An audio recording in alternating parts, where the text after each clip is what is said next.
So friends, आज हम लोग पढ़ेंगे फंडामेंटल राइट्स के बारे में।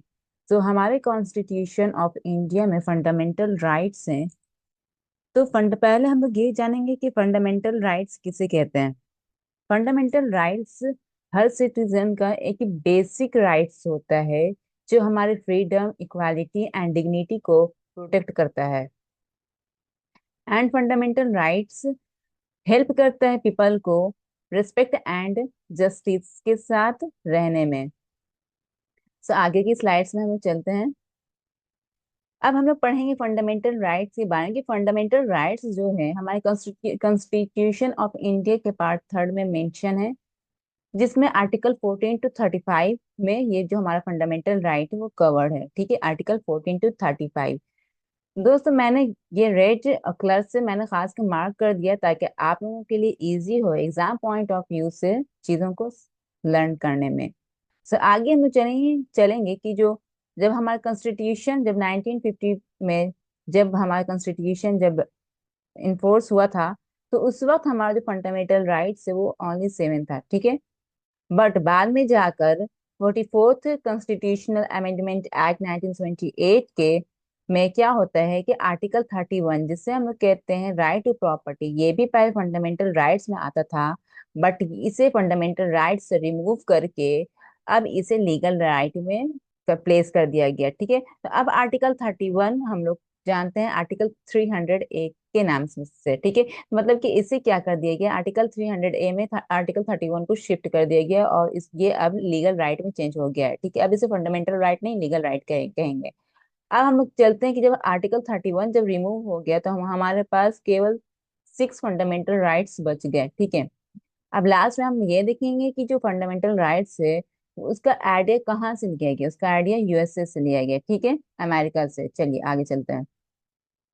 आगे चलिए, वो जो 6 जो फंडामेंटल राइट्स है वो क्या क्या है देख लीजिए। पहले सबसे पहले राइट टू इक्वालिटी है, जो आर्टिकल 14 to 18 में आता है। फिर राइट टू फ्रीडम है, 19 to 22 आर्टिकल्स में आता है। Next right against exploitation. ठीक है, ये आर्टिकल 23 to 24 में आता है। नेक्स्ट है right to freedom of religion, ये आर्टिकल 25 to 28 में आता है। नेक्स्ट है कल्चरल एंड एजुकेशनल राइट्स, ये 29 to 30 आर्टिकल्स में आता है। नेक्स्ट है राइट टू कॉन्स्टिट्यूशनल रेमेडीज, ये आर्टिकल 32 to 35 में आता है। ठीक है, अब नेक्स्ट चलते हैं कि इसे किस तरह से हम लोग याद करते हैं। ठीक है, आप इस तरह से यहाँ पे कोड वर्ड बना लेना, EFEREC।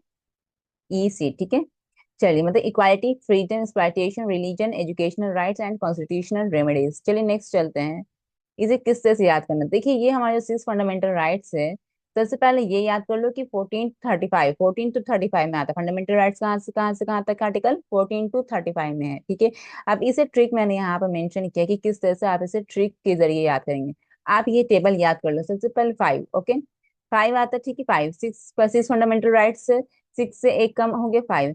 5 के बाद 4, फिर 5 के बाद 4 2 4 2 4। 4 2 वाला जो ये है सीक्वेंस है, ये क्या होगा, 4 2 वाला रिपीट होगा, 4 2 4 2 4। 5 ऑलरेडी है, अपने फिंगर्स पे गिनना, 6 तक जाना चाहिए नंबर। 5 पहले कर ले लेना, फिर 4 2 4 2 4। ठीक है, तो इस तरह से याद करना था। सबसे पहले मतलब कहने का मतलब ये है कि जो 5, सबसे पहले राइट इक्वालिटी में 5 आर्टिकल्स आते हैं, यानी 14 के बाद से आप गिनना तो 18 तक आएंगे 5। ठीक है, फिर अगेन राइट टू फ्रीडम में 4 आर्टिकल्स आते हैं, मतलब 19 से लेकर 22 तक।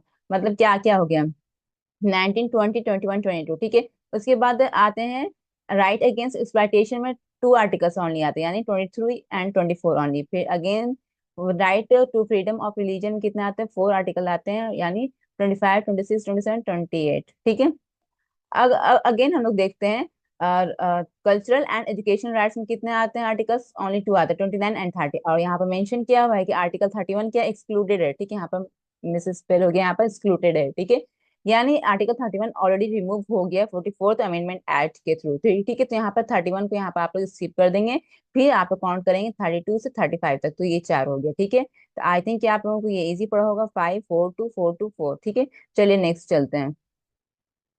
अब यहाँ पे मैंने अब राइट टू इक्वालिटी पर बात करते हैं। ठीक है, मतलब कहने का मतलब ये है कि सबसे पहले वाला जो हमारा नंबर वाला जो आर्टिकल ये था, फंडामेंटल राइट है, राइट टू इक्वालिटी, उस पर हम लोग बात करेंगे। ठीक है, तो राइट टू इक्वालिटी पे हम लोग बात करते हैं आर्टिकल 14 टू 18 तक, ये हम लोग को पता है, ये मतलब इसके अंदर 5 आर्टिकल्स है, ठीक है। इसका एक मैंने नेमोनिक तैयार किया है, ई डाउट। ई डाउट लिखना है जिसमें बी साइलेंट रहेगा, ठीक है। ई फॉर क्या होता है, equality. D for discrimination. O for opportunity. And U for untouchability. And T for titles, ठीक है। आगे के स्लाइड्स में देखेंगे कैसे इसे हम लोग रिमेम्बर करेंगे कुछ ट्रिक्स के साथ। देखिए सबसे पहले आर्टिकल 14 में क्या है, इक्वालिटी बिफोर द लॉ, ठीक है। देखिए यहाँ पे कुछ बच्चे बैठे हुए हैं, ठीक है। कुछ बच्चे यहाँ पे बैठे हुए, समझिए यहाँ पर 14 स्टूडेंट्स बैठे हुए, कितना स्टूडेंट्स हैं, 14 स्टूडेंट्स है, ठीक है। तो ये इस 14 स्टूडेंट्स, इस क्लास में 14 स्टूडेंट्स है, सबके लिए इक्वल ला है, 14 स्टूडेंट्स के लिए इक्वल ला है। तो ऐसे आप याद करना है कि आर्टिकल 14 में इक्वल ला यानी इक्वालिटी बिफोर द ला, ठीक है। क्लास में कितने स्टूडेंट्स है, 14 स्टूडेंट्स है, क्लास में 14 स्टूडेंट्स है, सबके लिए इक्वल ला है। तो आर्टिकल 14 में इक्वालिटी बिफोर द लॉ, इस तरह से ट्रिक आप लोग याद कर लेना। अब सेकेंड है कि राजा का बेटा इज इक्वल टू नौकर का बेटा। कहने का मतलब ये है कि यहाँ जो क्लास में है, क्लास में एक राजा का बेटा रहेगा या एक नौकर का बेटा रहेगा, दोनों टीचर के लिए सेम रहेगा। तो आर्टिकल 15 में क्या आ गया, प्रोहिबिशन और डिस्क्रिमिनेशन, ठीक है। यानी आप क्या कहने का मतलब ये है कि किसी को भी आप रिलीजन, कास्ट, सेक्स या प्लेस ऑफ बर्थ के बना पर आप किसी को डिस्क्रिमिनेट नहीं कर सकते, ठीक है। अब नेक्स्ट है कि जितने भी जो 14 स्टूडेंट्स थे सबको कितना होमवर्क मिलेगा, सबको 16 होमवर्क मिलता है। तो आप लोग ऐसे याद कर लेना कि आर्टिकल 16 में सबको क्या मिल रहा है, सबको काम मिल रहा है, होमवर्क मिल रहा है 16 16, ठीक है। तो आप लोग ऐसे याद कर लेना फ्रेंड्स कि इक्वालिटी ऑफ अपॉर्चुनिटी मतलब क्या, 16 होमवर्क मिल रहा है, आर्टिकल 16 आ गया, ठीक है। Equality of opportunity of employment, employment मतलब भी क्या हो गया, काम, काम मिल रहा है, ठीक है, सबको नौकरी मिल रही है। तो यहाँ पे क्या है, सबको इक्वल अपॉर्चुनिटी मिलेगी नौकरी की, ठीक है, एम्प्लॉयमेंट की। तो आप इस तरह से याद करना कि सबको क्या मिल रहा है, यहाँ पे सभी स्टूडेंट्स को 16 16 होमवर्क मिल रहा है, ठीक है। अब नेक्स्ट है आर्टिकल 17 में क्या है कि अबॉलिशन ऑफ अनटचेबिलिटी, ठीक है। इसको कैसे याद करेंगे कि इस क्लास का एक रूल ये भी है कि सभी लोग एक साथ लंच करेंगे। ये सेंटेंस ध्यान दें, सभी लोग एक साथ लंच करेंगे। एक मतलब एक हो गया, साथ मतलब 7 से ये रिसेंबल कर रहा है, एक साथ, है ना, एक साथ। तो सब एक साथ लंच करेंगे यानी मतलब कि कोई छुआछूत नहीं होगा, सब एक साथ लंच करेंगे। तो वही आर्टिकल 17 क्या मेंशन कर रहा है, अबॉलिशन ऑफ अनटचेबिलिटी, ठीक है। अब नेक्स्ट क्या है, इस क्लास का एक और रूल भी क्या है कि कोई भी बेंच पर अपना नाम नहीं लिखेगा। तो आर्टिकल 18 में क्या हो गया, अबॉलिशन ऑफ टाइटल्स, ठीक है। तो ये मैंने आप लोगों को एक स्लाइड्स तैयार किया है, तो इससे आप लोग अच्छी तरह याद कर सकते हैं। 14 15 16 17 18, पहले क्या, इक्वल ला, फिर किसी को डिस्क्रिमिनेट नहीं करना है। नेक्स्ट सबको इक्वल अपॉर्चुनिटी मिलेगी काम की, होमवर्क की। सेकेंड है क्या कि सबको एक साथ लंच करेंगे। थर्ड क्या है, जब आप क्लास में जब आप लीव करेंगे तो किसी के बेंच पर किसी का नाम नहीं लिखा होना चाहिए, ठीक है, कोई भी बेंच पर किसी का नाम नहीं होना चाहिए। तो अबॉलिशन ऑफ टाइटल्स, ठीक है। अब हम नेक्स्ट चलते हैं,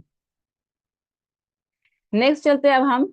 नेक्स्ट हमारा है फंडामेंटल राइट्स में राइट टू फ्रीडम, ठीक है। ये किसके अंडर आता है, इसके अंदर फोर फोर आर्टिकल्स है, यानी 19 20 21 22 फोर आर्टिकल्स है, ठीक है। तो इसके अंदर 4 आर्टिकल्स है। तो ये राइट टू फ्रीडम के अंदर आता है। सबसे पहले अब ये 19, ये इंपॉर्टेंट है, ध्यान देना। 19 का भी क्या होता है, 6 पार्ट है। 19A मैंने यहाँ पे लिखा है। समझे, एक अमन नाम का एक लड़का है, ठीक है। एक अमन नाम का एक लड़का है, ठीक है। वो क्या कर रहा है, वो सबसे पहले स्पीच दे रहा है, क्या कर रहा है, स्पीच दे रहा है और अपना एक्सप्रेशन शो कर रहा है और स्पीच दे रहा है। क्या किया इसने, इसने क्या किया, एक माइक लेकर ये स्पीच देना सबसे पहले स्टार्ट किया है। अब क्या हुआ, ये कहानी अच्छे से सुनना है कि सभी लोग क्या किए, इसे सुने। सुनते सुनते सभी लोग असेंबल हो गए, क्या हो गए, सभी लोग गेदर हो गए, असेंबल हो गए, ठीक है। मतलब इस अमन के स्पीच की, एक मोटिवेशनल स्पीच दे रहा है, तो यहाँ पे सब क्या हो गए, सब असेंबल हो गए। सब असेंबल हो गए, सभी पीपल 19B में, ठीक, आर्टिकल 19B में सब असेंबल हो गए, ठीक है। सबसे पहले अमन क्या कर रहा है, स्पीच दे रहा है 19A। सब लोग उसको सुनकर असेंबल हो गए 19B में। अब क्या कर रहे हैं सब, सभी लोग क्या कर रहे हैं, सब सब लोग अपना एक एक अलग अलग ग्रुप में एसोसिएट हो गए। सब सुनकर सब मोटिवेट हो गए, पर्सन सब पीपल सब मोटिवेट हो गए। अब सब क्या कर रहे हैं, सब अलग अलग ग्रुप में क्या कर रहे हैं, एसोसिएट हो रहे हैं, ठीक है। क्या कर रहे हैं, एसोसिएट हो गए, अलग ग्रुप में सब क्या हो गए, डिवाइड हो गए, एसोसिएट हो गए, ठीक है। तो अब 19C में यहाँ पर देखिए, ये मैंने खास जो भी वर्ड इंपॉर्टेंट वर्ड उसको मैंने रेड पेन से यहाँ पर मैंने मार्क कर किया है कि अलग अलग पर्सन को अलग अलग ग्रुप में एसोसिएट किया, ठीक है, सबको अलग अलग ग्रुप में एसोसिएट हो गए, ठीक है ना। तो 19C में एसोसिएट वर्ड को की वर्ड याद रखना है। 19A में स्पीच एंड एक्सप्रेशन, 19B में सब असेंबल हो गए सुनकर इसका स्पीच, 19C में उसके बाद सब अलग अलग ग्रुप में एसोसिएट हो गए, ठीक है, मोटिवेट होकर। अब नेक्स्ट चलते हैं, नेक्स्ट स्लाइड में हो गया, हम लोग को पढ़ा था क्या, स्पीच दे रहा था हम, उसके बाद सब सब क्या हो गए, सब असेंबल हो गए, सब असेंबल होकर अलग अलग ग्रुप में एसोसिएट हो गए, ठीक है। अब 19D में क्या होगा, सब अलग अलग जो ग्रुप बना, हर ग्रुप क्या कर रहा है, हर ग्रुप क्या कर रहा है वो, हर ग्रुप क्या कर रहा है वो मूव कर रहा है। ठीक है, कहाँ मूव कर रहे हैं, अपने रेसिडेंस खोजने के लिए। मूव करते करते उन्हें क्या, अपना इनका रेसिडेंस मिल गया, अपना रेसिडेंस खोजने के लिए वो लोग मूव करने लगे। ठीक है, मूव करने लगे तो उन्हें क्या मिल गया, अपना अपना रेसिडेंस सबको मिल गया। ठीक, अपना अपना रेसिडेंस मिला, वहां सब कोई रह कर सबने अपना अपना अलग अलग प्रोफेशन स्टार्ट किया, कि कोई आर्किटेक्ट बन गया, कोई लॉयर, कोई इंजीनियर, कोई डॉक्टर का प्रोफेशन स्टार्ट किया। ठीक है, तो ये पूरी कहानी में क्या क्या हम लोगों को पता चला, पूरी कहानी हम लोग ये पता चला कि अमन था, वो स्पीच दे रहा था, सब कोई असेंबल हो गए। फिर सब असेंबल होकर सब अलग अलग ग्रुप में एसोसिएट हुए। अलग अलग ग्रुप में एसोसिएट होने के बाद सब मूवमेंट स्टार्ट कर दी। मूवमेंट स्टार्ट करने के बाद उन्हें एक रेसिडेंस मिल गया। रेसिडेंस मिलने के बाद वो लोगों ने क्या किया, अपना अलग अलग प्रोफेशन एक्वायर किया। ठीक है, तो ये की पॉइंट को आप लोगों को याद करना बहुत जरूरी है फ्रेंड्स। ठीक है, तो आगे चलते हैं हम लोग। ठीक है, तो आगे हम लोग ये चलते हैं, इतना याद हो गया 19 का पार्ट। अब हम लोग 20 पार्ट याद करते हैं। ठीक है, 20 पार्ट में क्या होता है, आर्टिकल 20 में क्या होता है। ठीक है, आर्टिकल 20 में ये हो रहा है कि समझो, देखो यहाँ पर फाइटिंग हो रही है। ठीक है, क्या हो रहा है, यहाँ पर फाइटिंग हो रही है, दो बच्चे फाइट कर रहे हैं। ठीक है, फाइटिंग मतलब क्या होता है, क्राइम। फाइटिंग मतलब होता है क्राइम। ठीक है, तो आर्टिकल 20 में कहने का मतलब ये है कि अगर एक पनिशमेंट होगी तो उसके लिए एक क्राइम होगा तो उसके लिए एक ही पनिशमेंट होगी। ठीक है, मतलब कि मतलब कि नहीं, मतलब ये कि हर गलती के लिए एक ही सजा होना चाहिए। ऐसा नहीं कि इसने एक गलती की और आप दो सजा दे रहे, नहीं, इक्वल सजा और गलती का यहाँ पर प्रोपोर्शन होना चाहिए। मतलब एक गलती किया उसने तो एक सजा होनी चाहिए। ठीक है, तो यहाँ पर फाइटिंग हो रही है मतलब क्राइम हो रहा है। ठीक है, तो क्या हो गया यहाँ पर, ये दूसरी कहानी सुनना। यहाँ पे क्या हो गया कि पेरेंट्स क्या हो गए, ऑफेंड हो गए। पेरेंट्स क्या हो गए यहाँ पर, ऑफेंड हो गए पेरेंट्स। ठीक है, ऑफेंड, यहाँ पे की वर्ड याद करें, पेरेंट्स ऑफेंड है। क्यों ऑफेंड हो, क्या हुआ ऑफेंड से, कि ये क्या कि इनका बच्चा जो था, ये दोनों, ये जो पेरेंट्स इनका बच्चा था, ये हर से फाइटिंग करता था। इस वजह से इसने कितना फाइटिंग किया, 20 फाइटिंग किया। तो 20 फाइटिंग किया तो उसने, इन्होंने पनिश किया, 20 बार पनिश किया अपने बच्चों को। कितनी बार पनिश किया, 20 बार पनिश किया। यहाँ पर ऑफेंड वर्ड की वर्ड है, इंपॉर्टेंट याद करना। और 20 टाइम्स उसने फाइटिंग की तो 20 टाइम्स उसे क्या, वो पनिशमेंट मिली। तो 20 से याद करना कि आर्टिकल 20 में का कीवर्ड क्या है, ऑफेंड। आर्टिकल 20 का कीवर्ड क्या है, ऑफेंड। ठीक है, मतलब कि कोई एक्स्ट्रा पनिशमेंट नहीं मिलेगी, हर एक क्राइम के लिए इक्वल पनिशमेंट मिलेगी। ठीक है, अब क्या हुआ कि यहाँ पे जब 20 बार फाइटिंग किया और 20 बार इन्हें पनिशमेंट दिया, ये पेरेंट्स ने अपने बच्चों को।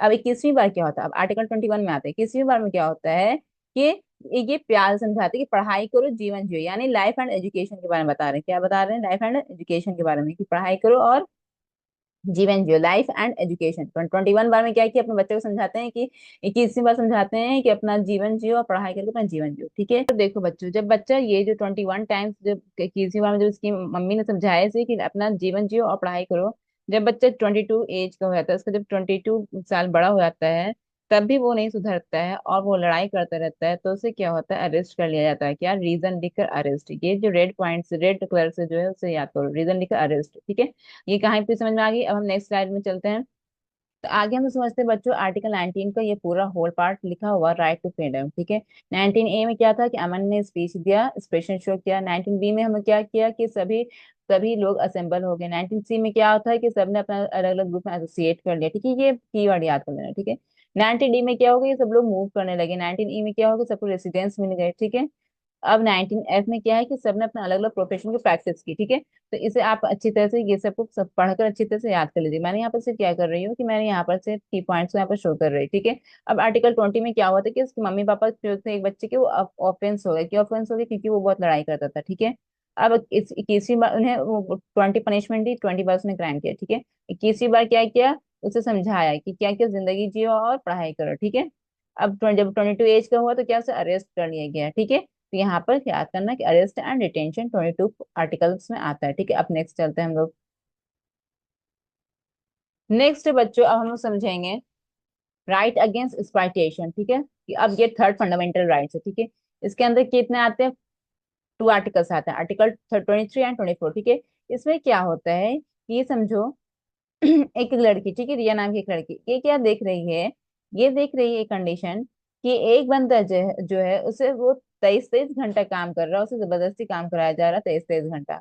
और क्या वो देख कर शाउट हो रही है कि 14 वर्ष से कम एज के जो बच्चे हैं उनसे खतरनाक काम कराया जा रहा है। ठीक है, जैसे कि आप ये फिगर्स में देख रहे हैं। तो इससे हम लोग क्या कॉन्क्लूड किया आर्टिकल 23 में, कि prohibition of human trafficking and force labour. ठीक है, यहाँ पे क्या किया गया है कि यहाँ पे मना क्या किया गया है, फोर्स लेबर और ह्यूमन ट्रैफिकिंग को यहाँ पर प्रोहिबिट किया गया है आर्टिकल 23 में। 33 घंटा काम जबरदस्ती कराया जाए तो मतलब अब फोर्स लेबर नहीं होना चाहिए 33 घंटा। तो यहाँ पर आर्टिकल 23 में फोर्स लेबर को प्रोहिबिट किया गया है। और क्या किया गया है यहाँ पर आर्टिकल 24 में, कि यहाँ पर आर्टिकल 24 में ये किया गया है कि 14 वर्ष से कम बच्चे से आप यहाँ पर काम नहीं करा सकते। ठीक है, यहाँ पर प्रोहिबिशन ऑफ चाइल्ड लेबर। ठीक है, अब नेक्स्ट स्लाइड पे चलते हैं। अब यहाँ पे लिखा right to freedom of religion, article 25 to 28। ठीक है, इसमें भी चार आर्टिकल्स आते हैं। तो सबसे पहले क्या आर्टिकल 25 में ध्यान देना, लिखा हुआ freedom of conscience and religion. ठीक है, कहने का मतलब ये है कि आपको every person has a freedom to profess practice and propagate any religion. ठीक है, मतलब कि हर इंसान आजाद है कोई भी रिलीजन को प्रैक्टिस करने के लिए, उसे प्रोपागेट करने के लिए। ठीक है, तो आर्टिकल 25 में ये। अब नेक्स्ट क्या आर्टिकल 26 में, कि अब कैसे आप रिलीजियस अफेयर को मैनेज करोगे, तो उसकी आजादी आप लोगों को दी गई है। ठीक है, कि religious group can manage their own religious institutions and affairs. ठीक है, ये लोग मैनेज कर सकते हैं। ठीक है, क्या प्रैक्टिस कर सकते हैं 25 में। 26 में मैनेज कैसे कर सकते हैं अपने रिलीजियस अफेयर्स को, कैसे इंस्टीट्यूशंस को कैसे मैनेज करेंगे। और आर्टिकल 27 में क्या है कि उनसे कोई टैक्स इस चीज की नहीं ली जाएगी, यानी freedom for from paying taxes for promotion of religion. ठीक है, कोई टैक्स उनसे नहीं ली जाएगी। ठीक है, अब नेक्स्ट क्या है आर्टिकल 28 में, कि फ्रीडम फ्रॉम रिलीजियस इंस्ट्रक्शन। कहने का मतलब ये है कि रिलीजियस इंस्ट्रक्शन गवर्नमेंट स्कूल में नहीं दी जाएगी। ठीक है, यानी religious instruction can not be given in the educational institution Holi funded by the government. ठीक है, अब नेक्स्ट चलते हैं, ये आर्टिकल 25 to 28 है। अब नेक्स्ट है स्लाइड में क्या है, कल्चरल एंड एजुकेशनल राइट्स। ठीक है, ये किसके अंडर आते हैं, इसमें भी 2 आर्टिकल्स आते हैं। ठीक है, इसमें भी 2 आर्टिकल्स आते हैं, यानी आर्टिकल 29 to 30 आर्टिकल्स। ठीक है, इसमें आता है 29 में क्या है कि यहाँ पे देखो। ठीक है, यहाँ पे क्या है देखो, कि एक बच्ची रो रही है। क्यों रो रही है, क्योंकि उसका स्कूल में एडमिशन नहीं हुआ। स्कूल में एडमिशन क्यों नहीं हुआ, क्योंकि उसके पास इतना पैसा नहीं था, इसलिए उसके पास उसका स्कूल में एडमिशन नहीं हुआ। ठीक है, अब इसके मम्मी पापा दोनों गरीब है, दोनों गरीब है। 2 से 2 हो गया, 9 से 9 हो गया, याद करो, 2 से 2, 9 से 9। ठीक है, दोनों गरीब है, 2 से 2, 9 से 9, ये याद करना। ठीक है, दोनों गरीब, दोनों भीख मांग रहे हैं। तो आर्टिकल 29 में क्या, protection of interest of minorities. कहने का मतलब ये है कि any group of citizen has right to conserve its language, script and culture. ठीक है, तो इतना डिटेल आप लोग पढ़ लेना, लेकिन मैं यहाँ पर की पॉइंट बता रही हूँ। ठीक है, कहने का मतलब इसके उसे पढ़ने का शौक, उसका इंटरेस्ट है पढ़ाई में, लेकिन इसका एडमिशन नहीं हुआ। तो यानी यहाँ पर प्रोटेक्शन ऑफ इंटरेस्ट आ गई बात। ये दोनों जो माँ बाप हैं, ये लोग दोनों के बच्चे गरीब थी, एक दोनों ये लोग दोनों की एक बच्ची थी जो गरीब थे। ठीक है, ये फैमिली गरीब थी, इसका इंटरेस्ट था पढ़ने में, लेकिन इसका एडमिशन नहीं हुआ था। इंटरेस्ट एडमिशन ये याद कर रखना है कि क्या होता है माइनॉरिटीज की इंटरेस्ट को यहाँ पर प्रोटेक्शन दी जाएगी आर्टिकल 29 में। ठीक है, और किसी का भी एडमिशन डिनाई नहीं किया जाएगा एजुकेशन इंस्टीट्यूशन में रिलीजन रेस कास्ट की बना पर। ठीक है, एडमिशन इंटरेस्ट ये की पॉइंट याद रखना। ठीक है, तो आर्टिकल 29 के अंडर आता है। आर्टिकल 30 में क्या आता है कि right of minorities to establish and administer education institution. कहने का मतलब ये है कि माइनॉरिटीज का भी पूरा पूरा राइट है कि अपना एजुकेशनल इंस्टीट्यूशन को स्टैब्लिश और एडमिनिस्टर करे। फॉर एग्जाम्पल देखो कि ये एक अनएम्प्लॉयड बंदा था। ठीक है, ये क्या किया, ठीक है, ये भी गरीब था, तो क्या किया यहाँ पर इसने एक अपना स्कूल खोला। ठीक है, जिसमें क्या हुआ, एनुअल फीस सिर्फ और सिर्फ 30 रुपया। एनुअल फी कितना है, सिर्फ और सिर्फ 30 रुपया। ठीक है, एनुअल फीस की सिर्फ और सिर्फ 30 रुपया है 1 साल की। तो आर्टिकल 30 के अंदर आ गया, 30 से 30 आ गया, आर्टिकल 30 के अंदर आ गया। एनुअल फीस कितना है, 30 रुपया। ठीक है, तो 29 में क्या था आर्टिकल 29 में, कि इंटरेस्ट एंड एडमिशन के यहाँ पे कीवर्ड है कि इंटरेस्ट की प्रोटेक्शन होगी और एडमिशन को डिनाई नहीं किया जाएगा। आर्टिकल 30 के अंदर क्या आ गया है कि जो राइट ऑफ माइनॉरिटीज है उन्हें पूरा पूरा हक है अपना इंस्टीट्यूशन चलाने का और उसे एडमिनिस्टर करने का। ठीक है, नेक्स्ट हम चलते स्लाइड में।